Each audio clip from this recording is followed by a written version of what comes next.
Good day everyone, I'm John Clyde Arquarte, grade 12 student. And this is the most important terms I've learned in this lesson. First is media, a communication tool that suddenly used nowadays. Second is literacy. Literacy is an ability to understand and analyze a particular concept. Third, media literacy. Media literacy is the skill in understanding and analyzing different forms of media. Fourth, information. Information is the term used to define knowledge that is from the study or instruction. Fifth, information literacy. Information literacy is the skill to locate an information. And last one is technology literacy. Technology literacy is a skill on how to work with various forms of technology and to use it effectively and different purpose. Moreover, I've also learned the five basic process of communication: the sender, receiver, message, channel, and the feedback. The sender is the one who known as the source of information, but in order for it to receive, it has to be first encoded in a form that can be understood and then transmitted. While the message, to whom the message is directed, is called the receiver, or also known as the interpreter. Moreover, the message that the sender wants to relay to the receiver, then there's the medium or the channel used to relay the information. For example, is the news that we watch on TV. And the next is the feedback, which will be the response of the audience or the receiver back to the audience. Meanwhile, with the emerge of media information, there were also a widespread of fake news. So as a media literature, we all should be aware and mindful of the information we take, wherein we should apply our knowledge to access the right information by determining its reliable sources. Therefore, we all should be a responsible media user. I realize in this lesson that any one of us should know how to use media because it's important nowadays to have access in social media to gather important information to what will happen tomorrow or someday, especially during this pandemic. Hi, it's me again, Hazel Santiago from Gas Section. From the video I watched about the media and information literacy, I have learned that three competences: the media literacy, information literacy, and technology literacy. These three literacy can help us to find the reliable and trustworthy information that we needed. Literacy. It is the ability to identify, understand, interpret, create, communicate, and compute using printed and written materials associated with varying contexts. It means it has the ability to find or to locate information with a text-based evidence and have the ability to share or communicate the information that you find to others with a reliable source.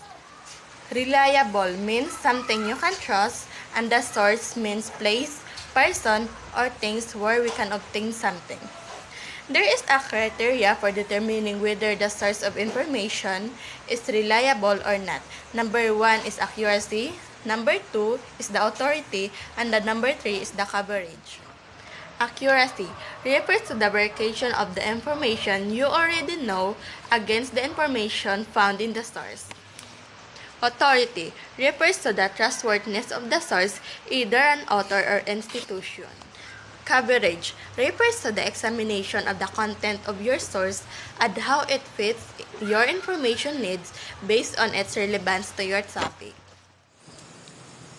Media literacy. It is the ability to access, analyze, evaluate, and create media in a variety of forms. It aims to empower you by providing the knowledge and skills necessary to engage with both traditional and new technologies. As a media literate person, you must be able to access, analyze or evaluate, and create. Access, being able to recognize the media needed and its availability for your use. It means you have an access in all social media platforms to find an information that you need. Analyze or evaluate, having the ability to think critically about the accuracy, credibility, or evidence of the bias in the content presented in a various media. It means you have to analyze or evaluate the information you get and verify the content through making a research. Create means being able to use media tools to produce media contents. It means you have the ability to create a video from the information you gathered. Information literacy. It is the ability to recognize when information is needed and to locate, evaluate, and effectively communicate information in its various formats. An information literate person can be able to recognize, locate, evaluate, and communicate information. Recognize. It means it has the ability to identify information we needed and use it efficiently. It means you have a talent to find or gather information that you needed. Locate means have the ability to find reliable source of information and locate them when needed.